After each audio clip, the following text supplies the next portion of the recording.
Good morning. Today we will start with study heat conduction. Fin efficiency. Consider the surface of a plane ball at temperature Tb exposed to a medium at temperature T infinity. So heat is lost from the surface to the surrounding medium by convection with heat transfer coefficient H.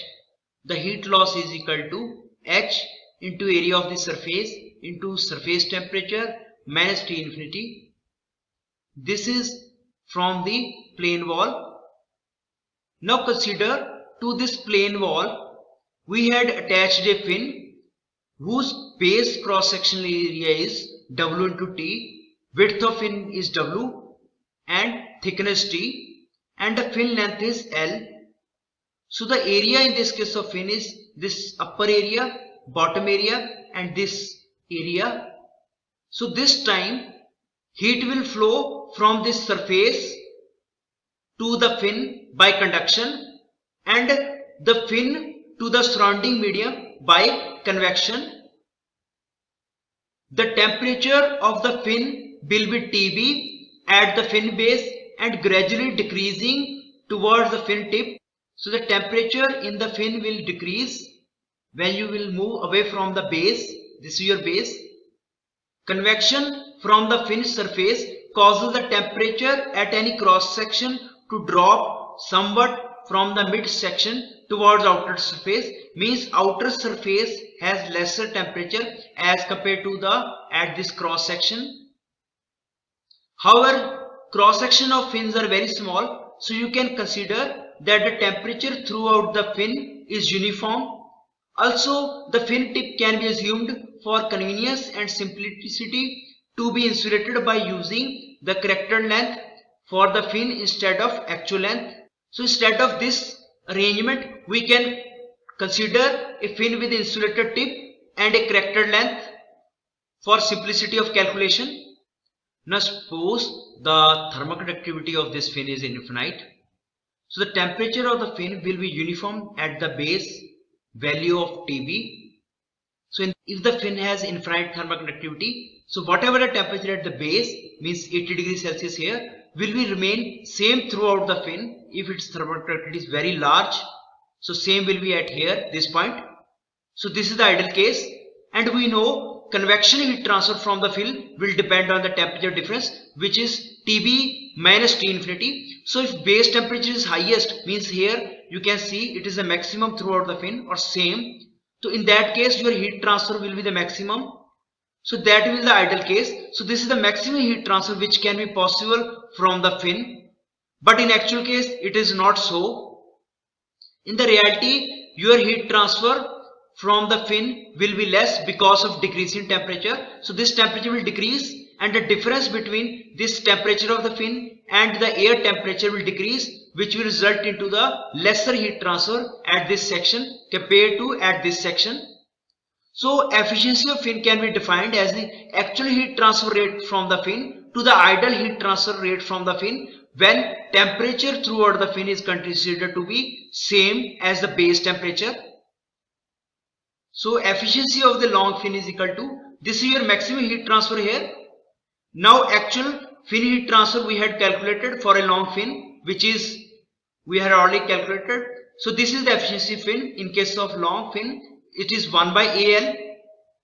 In case of insulated tip, this is your efficiency 10 AL by AL, where A fin is equal to perimeter into length. So this,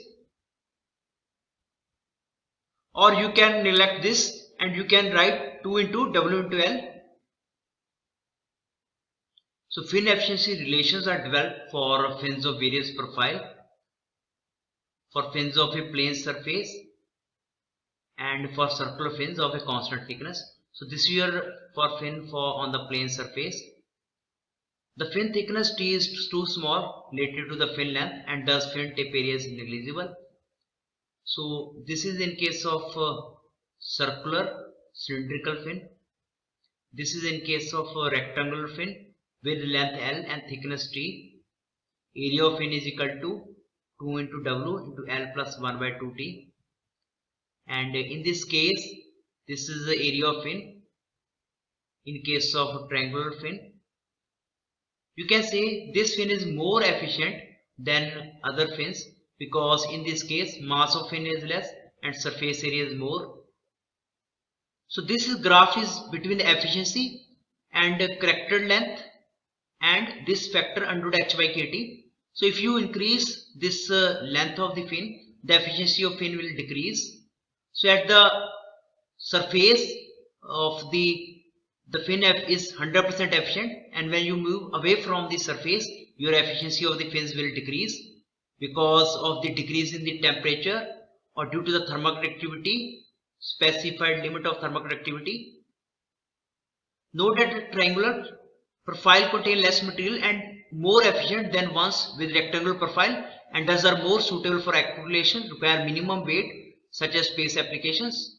This is the efficiency of circular fin of length L and constant thickness T. So fin thickness is T, length of fin is L, where area is equal to this area of this ring, which is 2 pi r2 square minus this inner area plus this perimeter area, which is 2 pi r2 into T, means this area. So this is the area of the fin. So here this graph is between efficiency of the fin and this factor, which is corrected length into under h by kt. As we increase the length of the fin, its efficiency will decrease. The fin is 100% efficient if at the base, means at the base heat transfer is maximum. As we long far away from the base, due to the finite thermoconductivity of the fin and decrease in the temperature throughout the fin, the overall effectiveness, or you can say efficiency of the fin, will start to decrease. So this is your corrected radius, and this is R1 is the radius of the cylinder. Now here this ratio is 1. It is most efficient in this case. So when this factor become 2, it means the diameter of the fin has increased, or you had increased the length of the fin. So in that case efficiency is less. So it means if in case of this case circular fin, if you increase the length of fin, your overall efficiency of the fin will decrease. If this ratio becomes to 5, the efficiency will further decrease. The fin is maximum efficient at this base point, and when you move away from the base, due to the finite thermoconductivity, your efficiency of the fin will further decrease. So an important consideration in design of fin is selection of a proper fin length. Normally the longer the fin, the larger the heat transfer area and thus higher the rate of heat transfer from the fin, but it will add cost due to the larger mass, and it will also increase the fluid friction. Therefore we will limit this up to the 60% efficiency, means fin length that cause the fin efficiency to drop beyond 60% usually cannot be justified economically and should be avoided. The efficiency of most fin used in practice is 90%.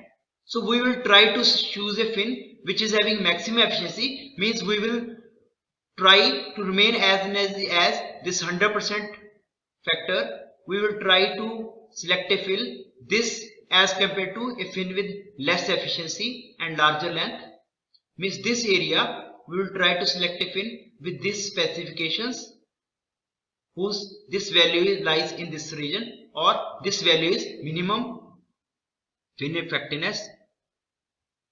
Fin are used to enhance heat transfer, and the use of fins on surface can be recommended unless the enhancement in heat transfer justifies the added cost and complexity.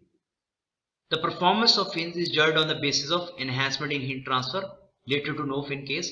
So this is here your same surface with no fin. The surface area is AB and heat transfer without fin is equal to Q, and the temperature of this surface is TB. Now we attach a fin here. Now in this case heat transfer is Q fin. So what is the effectiveness? That is heat transfer with fin to the heat transfer when there is no fin. So in case of no fin, this is your heat transfer. In case of Q fin, the heat transfer of fin.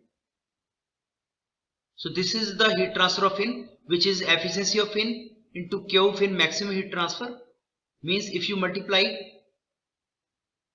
this efficiency by this maximum heat transfer, that is the heat transfer of fin, which is this.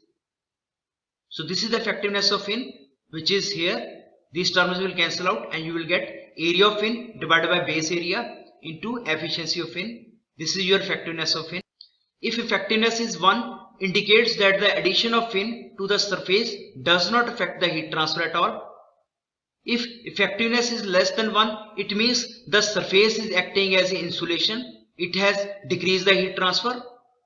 And if effectiveness is greater than 1, indicates that fin are enhancing the heat transfer. We need larger value of effectiveness so that the added cost of fins will justify the increased rate of heat transfer. We want to maximize effectiveness and minimize the cost for desired effectiveness. So for long sufficient fin, the heat transfer is this one, and without fin, this is your heat transfer. So this is in case of long fin, this is your effectiveness, where AC is equal to AB. In this case, we draw several conclusions from this parameter, that is effectiveness of fin. The thermoconductivity K of the fin material should be as high. If it is larger, the effectiveness of fin is larger. So we use metals like copper and aluminium whose thermoconductivity is more. The ratio of perimeter to cross-section area of the fin should be as high as possible. The perimeter should be large and cross-section area should be less. This is when your fin is very thin or your fin is rectangular with very small thickness. The use of fin is most effective in application involving low convection heat transfer coefficient. Means if H is less, in those cases we can use fin. Thus the use of fin is more easily justified when the medium is a gas, because in case of gas the value of heat transfer coefficient is less instead of liquid, because in liquid case H is quite large. So it is also used where there is a natural convection instead of forced convection, because in case of natural convection value of H is less. So therefore it is no coincidence that in liquid to gas heat exchanger such as the car radiator, where on one side of the radiator we had the liquid, another side of the radiator we had the air, fins are placed on the gas side only. They are not used inside the water, they are used at the air metal interface, because air side convection heat transfer coefficient is less. So when determining the rate of heat transfer from a finned surface, we must consider the unfinned portion. This is unfinned portion, this is your finned portion. So total heat transfer in this case is your unfinned heat transfer from this unfinned surface and heat transfer from this finned surface. Heat transfer on surface is equal to H into area unfinned into base temperature minus environment temperature, and heat transfer of fin is equal to efficiency of fin into H into area of fin into Tb minus T infinity. So on calculating, rearranging, you will get this equation here. We can also define an overall effectiveness, which in this case is Q total fin, which is this, to the Q total no fin. Q total no fin we already have calculated. So this is the Q no fin. If you replace this with the Q total fin, you will get overall effectiveness, which is this in this case, proper length of a fin. An important step in the design of fin is the determination of proper length of the fin. Once the fin material and fin cross section are specified, so you may think that the longer the fin, the larger the surface area, and thus the higher the rate of heat transfer. Therefore maximum heat transfer and the fin should be infinitely long. However, you can see the temperature distribution. The temperature will drop. This is the temperature of the fin, and when this temperature will reach to the temperature of atmosphere, there is no heat transfer, because heat transfer is due to the temperature difference. So here your temperature difference is high, so high heat transfer. At this point temperature difference is low, heat transfer is less, and it will go to the negligible. So we will avoid this area, or you can say region, where your heat transfer is low. We will select a length of fin where temperature difference, so the heat transfer is large. So therefore designing such an extra long fin is out of the question, since the result in the material of wastage, excessive weight and increased size, and thus increasing cost with no benefit in return. So To get a sense of proper length of fin, we compare heat transfer from a fin of a finite length to the heat transfer from an infinitely long fin. Means we will compare a very long fin which is infinite length, and we will compare a fin with the finite length. For finite length, heat transfer is this. For very long fin, heat transfer is this, which is 10 AL.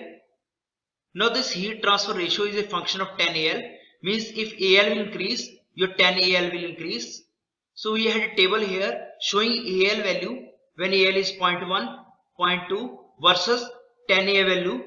You can see beyond this point, when your AL is 2.5 to 5, it will vary. There is hardly any increase in the value of 10 AL, that is 0.987 to 1.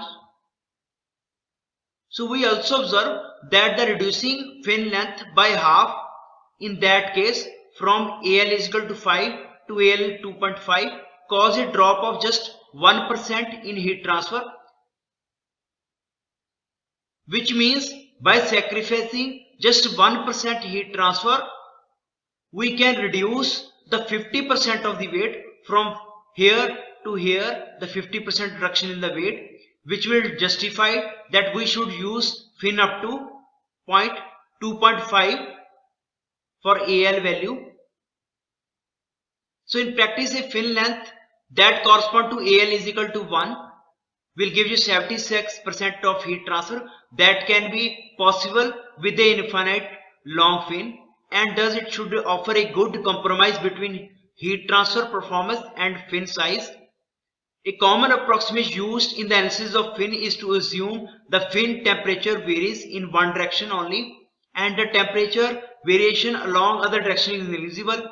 Perhaps you are wondering if this one-dimensional approximation is reasonable one. This is certainly the case for fins made of thin metal sheet such as car radiator, but we would not be so sure for fins made of thick material. Studies have shown that the error involved in one-dimensional fin analysis is negligible, less than about 1%.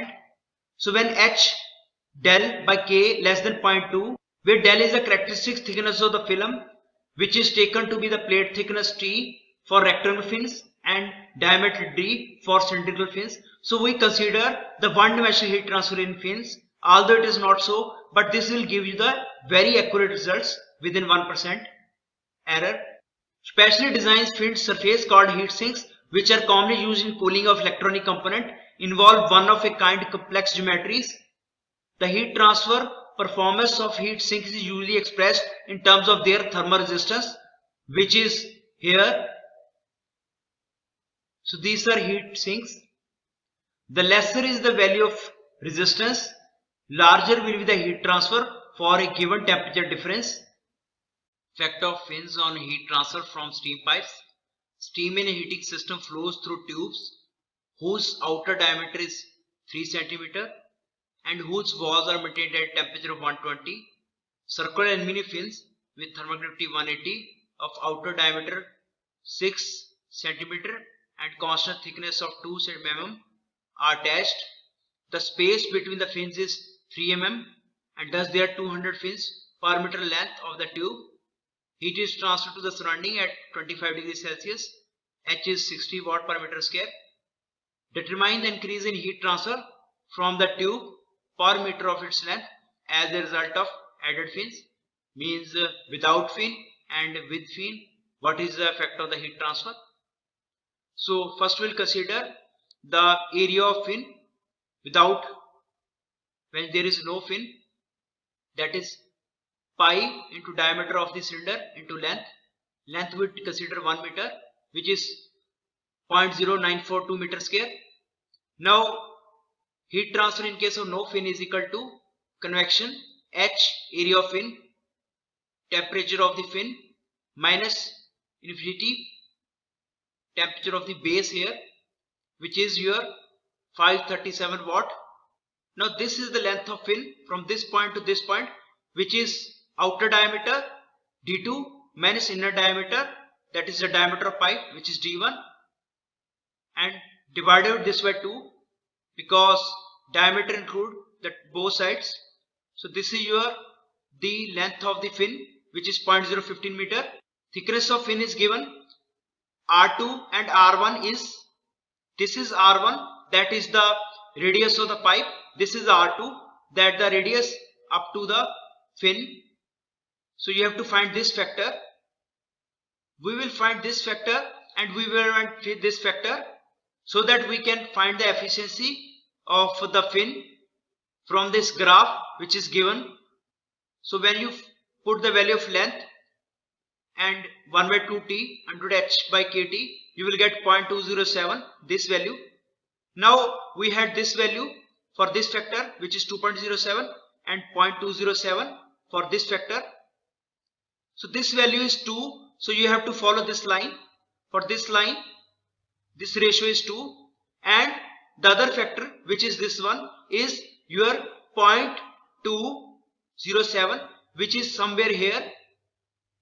This is 0.5, this is 0. So when you connect these two, you will get that in this case the fin efficiency is almost 95%. When you connect this line and this factor, which is 0.2 somewhere here, when you connect this, you will get this point.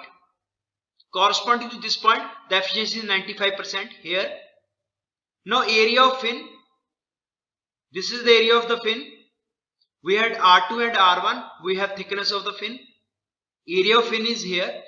Heat transfer of fin is equal to efficiency of fin and maximum efficiency of the fin. The maximum efficiency is H into area fin into TV minus T infinity, and efficiency of fin is 95%. So we will get the efficiency of fin is 25 watt. Now we have to also include the unfinned area, which is don't have any fin, that is pi d1s. This is your unfinned area with this s is equal to 3 mm. So we have to consider this area also, which will transfer the heat. So heat transfer from unfinned area is equal to convective heat transfer coefficient into area of unfin, that is this one, which is 1.60 watt. Now these two area will be combined, because in case of fin you had the heat transfer from the fin as well as heat transfer from unfinned surface. So total heat transfer is equal to Q fin plus Q unfin, and we have total 200 fins and thus 200 interfin spacing. So 200 fins given, this is your interfin spacing, and these are in a per meter length of the tube. So multiply this by 200, you will get this much amount of heat transfer. Now without fin we had calculated is 537, with fin it is this, so this much increase in the heat transfer. Now effectiveness of heat transfer is equal to total heat transfer with fin divided by heat transfer without fin, that is 9.9. So means the rate of heat transfer from steam tube increases by factor of 10 as a result of addition of fins. Heat transfer in common configurations. So far we have considered heat transfer in simple geometries such as large plane walls, long cylinders and spheres. That is because heat transfer in such geometries can be approximated as one-dimensional and simple analytical solutions can be obtained easily. But many problems encountered in practice are 2 or 3-dimensional and involve rather complicated geometries for which no simple solutions are available. An important class of heat transfer problems for which simple solutions are obtained encompasses those involving two surfaces maintained at a constant temperature T1 and T2. The steady rate of heat transfer between these two surfaces can be expressed as heat transfer rate Q is equal to S K T1 minus T2, where S is conduction shape factor which has the dimension of length, and K is the thermoconductivity of the medium between the surface. The conduction shape factor depends on the geometry of the system only. Conduction shape factor have been determined for a number of configurations encountered in practice and given in table. Here this shape factor is given for isothermal cylinder of length L buried in a depth at Z, where Z is greater than 1.5 d. L is much larger as compared to diameter. This is shape factor for vertical isothermal cylinder. Then two parallel isothermal cylinder placed in infinite medium Then row of equally spaced isothermal cylinders buried in semi-infinite medium. Then you can see here, for this circular isothermal cylinder of length in the mid plate of an infinite wall. So this is wall, this is placed at the mid section of the wall. Then you had for the duct, for spherical layer, for the edge of the two adjoining wall of equal thickness, for corner of three walls of equal thickness. So three walls here. So this corner, for this corner, this S is equal to 0.15 N, because in this case your heat transfer is three-dimensional or it can be two-dimensional. So it is not possible to solve easily. So shape factor is given. Once the value of shape factor is known for a specific geometry, the total steady heat transfer rate can be determined from the equation using these two: constant temperature of the two surface and thermal conductivity of the medium. Note that conduction shape factor are applicable only when heat transfer between two surfaces is by conduction. Therefore, they cannot be used when the medium between two surfaces is liquid or gas or involve natural or forced convection. Means the medium should be solid or they should be conduction only. So a comparison of the equation, this equation with this equation reveal that S is equal to 1 by Kr. Thus these two quantities are the inverse of each other when the thermal conductivity of the medium is unity. If you replace K1, so it means your conduction shape factor is reverse of thermal resistance. So this is up to here about the conduction shape factor. Like this video, subscribe this channel, and thank you for watching this video.